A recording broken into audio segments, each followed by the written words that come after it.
Hello guys, मी तुमचा मित्र मानिया तुमचं स्वागत करतो.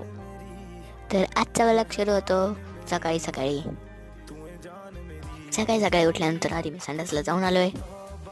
नंतर मग मी आता कॉलेजला आलो आहे. कॉलेज सुटल्यानंतर आता मी बाहेर चाललो आहे. तर कॅन्टीनला जाता जाता मला माझा भिकारी मित्र दिसला, तर त्याला पण घेऊन सोबत चाललो. तर कॅन्टीनमध्ये आम्ही इथं आता चहा आणि समोसे मागवलेले. तुम्ही माझ्या मित्राकडे जास्त नका बघू, ते कार्टून बघू बघू असं झालेलं आहे. तर नंतर मी आणि माझा भिकारी मित्र आम्ही आता माझ्या घरी आलो आहे. नंतर आम्ही घरी जेवण केलं थोडंसं. नंतर माझा भिकारी मित्र त्याच्या घरी गेला. नंतर अचानक माहीत नाही कुठून माझे सर आले. काय करतोय रे काही नाही मानियो? सर. इथं कसं काय येऊन आलो? सर, घर माझं आहे, तुम्ही इथं आले. हं? एवढं मोठं घर तुझं आहे का? मग मी काय मजाक करून राहिलो का? चल मग येतो मी. तर आजचा व्लॉग इथंच संपतो. चॅनलला नक्की सबस्क्राईब करून जा.